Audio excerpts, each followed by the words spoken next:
Sud Radio, Osez entreprendre, Thomas Binet. Osez entreprendre, même en 2025, surtout en 2025. Lancez-vous dans l'aventure. On en parle comme chaque dimanche avec Thomas Binet. Bonjour. Bonjour Jean-Marie. On parle de quoi aujourd'hui ?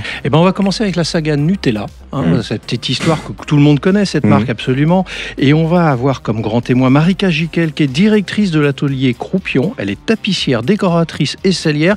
On va parler reconversion et artisanat. Et on terminera notre rendez-vous de ce dimanche dans Osez entreprendre avec recruter les premiers employés de son entreprise.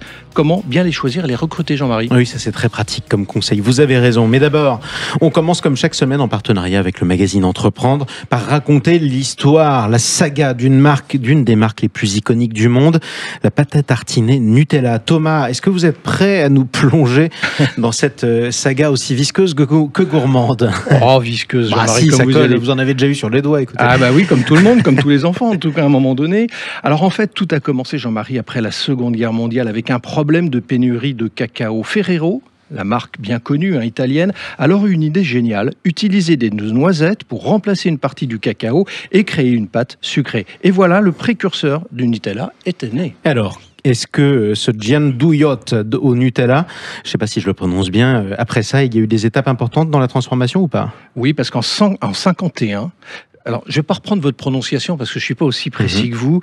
Le giandujo devient super créma, une version plus crémeuse, donc plus facile à tartiner. Mais ce n'est qu'en 64, après quelques ajustements, que la recette devient celle qu'on connaît aujourd'hui sous le nom de Nutella. En 1965, la marque se lance en Allemagne et là, c'est le début d'un véritable succès. Alors, qu'est-ce qui fait que Nutella devient un véritable phénomène international ? C'est sa capacité à s'adapter aux goûts et aux attentes des consommateurs. En 1966, Jean-Marie, la France craque pour Nutella. Puis dans les années 2000, la marque se lance sur les réseaux sociaux et touche une génération entière. C'est là que tout explose, avec des millions de fans à travers le monde. Nutella, c'est un peu le symbole du bonheur et du plaisir partagé. Ça devient un phénomène. Oui, en plus, le pot est connu dans le monde entier. On le reconnaît tout de suite. Aujourd'hui, la marque fête ses 60 ans. Elle se porte comment ? On a tous en tête quand même le problème de l'ingrédient tant décrié qu'est l'huile de palme, il faut le dire. Maintenant, Nutella propose une alternative en devenant végane, car les ingrédients d'origine animale sont remplacés par du sirop de riz et des pois chiches. C'est le résultat de 5 ans de recherche. Alors on reconnaît le pot qui est différent justement par son bouchon vert. Le Nutella a réussi à se réinventer tout en conservant quand même l'huile de palme comme un des ingrédients de la recette. Après, c'est pas animal l'huile de palme, mais c'est pas pour ça que c'est bon d'ailleurs. Quoi qu'il en soit, on en reparlera de cette saga. Mais tout de suite, accueillons votre grand témoin de la semaine. C'est Marika Jiquel. Bonjour. Et bienvenue à vous, Marika Jiquel.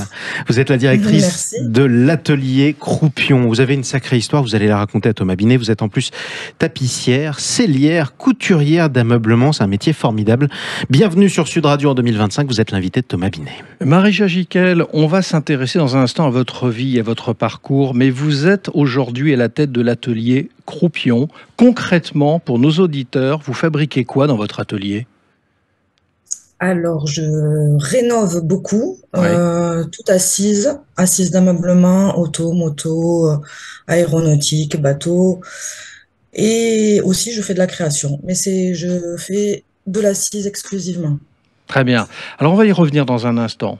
Mais tout d'abord, vous décidez de changer de vie. À la suite du décès de votre fille de 10 ans, pour ne pas sombrer. C'est ce que vous avez dit.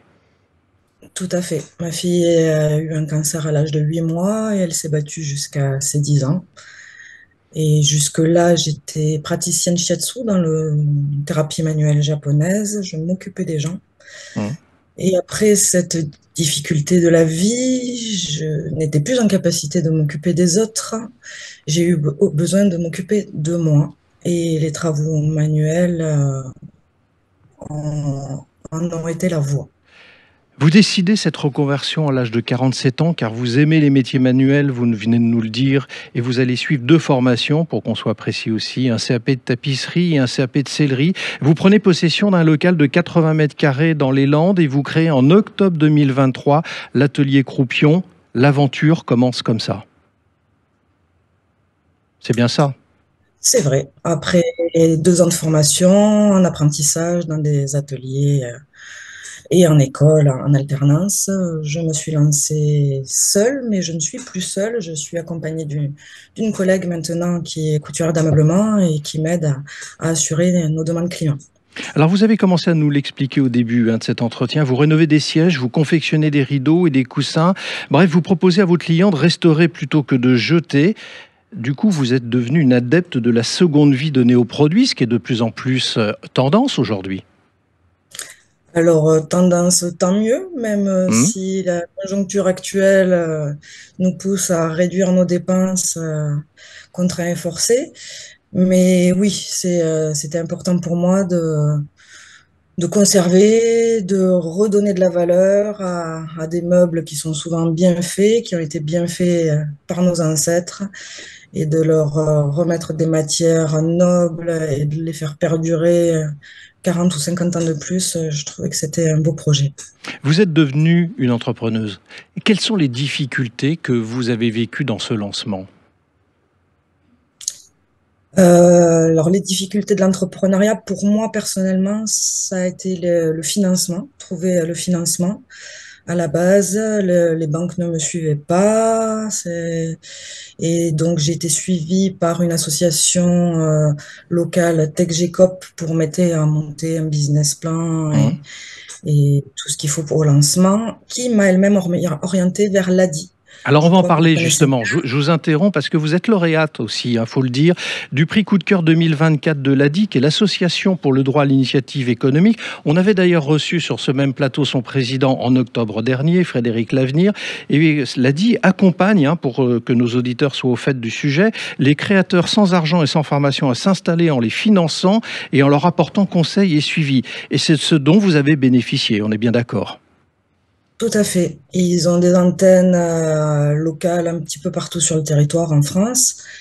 Et je suis allée les rencontrer, je leur ai exposé mon projet et ils m'ont prêté et accompagné jusqu'à la création de la société. Et encore aujourd'hui, dès que j'ai un besoin, je peux les contacter, ils sont présents. Oui, parce que c'est pas que du financement. C'est ça aussi qui est important. C'est pas qu'un banquier, entre guillemets, si je peux le dire vulgairement comme ça. C'est aussi des gens qui vous Non, tout à fait. accompagnent. Oui. Oui, ils ont des professionnels au sein de leur équipe, des bénévoles qui nous accompagnent dans différents domaines, fiscalistes, juridiques, conseil économique, comptable. Donc, non, c'est vraiment un acteur local incontournable. Oui, parce que la plupart des personnes qui ont recours à l'ADI comme vous, ce sont des personnes qui n'ont pas forcément de réseau, qui n'ont pas forcément d'ailleurs de formation pour devenir entrepreneur. C'était d'ailleurs votre difficulté, somme toute. Oui, alors moi, c'était vraiment le côté financier qui me Qui, manquait, ouais. Hmm. à pouvoir acheter les matières et investir dans les machines et les échantillons de tissu et de cuir. Mais ils aident effectivement pour des personnes qui n'ont pas non plus les formations, ils donnent accès à des formations également. Si c'était à refaire, Marika Jiquel, c'est récent encore à votre création, on l'a dit, mais si c'était à refaire, vous repartiriez dans l'entrepreneuriat et sur ce type de thématique professionnelle? Sans aucune hésitation, oui. Oui. C'est l'entrepreneuriat, c'est une renaissance, une liberté, liberté d'être ce que l'on veut, de pouvoir créer, de pouvoir collaborer avec qui on veut, quand on veut. Donc, ça demande beaucoup d'énergie, mais oui, sans hésiter, je le referai. Et puis, les Mar- travaux manuels, ouais. c'est une méditation, c'est vraiment satisfaisant. Marika Jiquel, on l'a entendu, votre vie n'a pas été simple à un moment donné. Quel message voulez-vous faire passer à ceux qui nous écoutent et qui sont peut-être amenés à vivre des moments difficiles et qui veulent entreprendre et qui hésitent justement par leurs difficultés de vie personnelle? Parce que c'est quelque chose que vous avez réussi à dépasser. Quel est votre message si vous en avez un? De ne pas avoir peur. Souvent, Mhm. ce sont les peurs qui nous arrêtent. Donc, écouter ses peurs, certes, mais y croire, croire en soi et Et se surtout battre. penser que se battre. Et oui, alors oui, se battre. Et puis, on n'est pas seul. Voilà, il y a des organismes comme TechGCOP et l'a dit. Moi, j'ai été épaulée beaucoup par mes amis, mon mari, mes enfants. On n'est jamais seul et puis on a énormément de force en nous. Parfait. Merci à vous et bon courage pour la suite, Marie Cagical. Mais oui, surtout bonne chance. Merci beaucoup. Et bonne route Merci. à l'atelier Croupion. C'est facile à retrouver d'ailleurs sur Internet. Si vous passez, tiens, pourquoi pas dans les Landes, vous avez un beau fauteuil Louis XVI à refaire. Eh bien, contactez notre invitée Marie Cagical. Merci d'être passée sur Sud Radio. Je rappelle que vous êtes la directrice de cet atelier Croupion. Tout de suite, on explique quelque chose. Bruno, le spécialiste des fournitures et de l'équipement pour les professionnels, présente Sud Radio, Osez entreprendre, les essentiels de l'entrepreneuriat. Alors aujourd'hui avec vous Thomas, on parle d'une étape cruciale pour les entrepreneurs, recruter ses premiers employés. Thomas, première question, pourquoi ce moment est si important ? Parce que Jean-Marie, les premiers employés, c'est un peu comme les fondations de votre maison. Si vous en avez une, ils vont poser les bases de votre culture d'entreprise, influencer votre dynamique de travail et jouer un rôle clé dans votre réussite. Mal choisir peut coûter cher. En revanche, bien choisir, évidemment, vous donnera la capacité de propulser votre projet à un autre niveau. Exactement. Alors comment on sait quel profil on doit recruter en premier ? Ça dépend de vos besoins d'abord, immédiats, et de vos priorités. Posez-vous la question, la seule qui vaille, quelles compétences manquent à mon équipe pour avancer ? Si vous êtes un visionnaire, vous aurez peut-être besoin d'un opérationnel. Si vous êtes technique, recrutez quelqu'un pour le commercial. Et surtout, cherchez des profils polyvalents et complémentaires. Ne cherchez pas votre double, cherchez quelqu'un qui est capable de porter plusieurs casquettes, parce qu'au début, tout le monde doit mettre les mains à la pâte. Bon, alors côté méthode, comment on attire et on recrute les bonnes personnes ? D'abord, on soigne son offre. On met en avant les valeurs de son entreprise, de ce qu'on peut offrir, comme un environnement de travail stimulant ou des perspectives d'évolution. Ensuite, on privilégie les entretiens approfondis. Ne cherchez pas seulement des compétences techniques, mais aussi des qualités humaines, flexibilité, esprit d'équipe, passion pour votre projet. Enfin, pensez à activer votre réseau, évidemment, toujours le réseau. Vos premiers employés pourraient bien venir d'une recommandation de confiance. Bon, écoutez, merci beaucoup Thomas. On va bien faire attention à qui on recrute. Restez avec nous dans un instant, vous revenez. Osez investir, on va parler d'investissement dans les maisons individuelles. À tout de suite.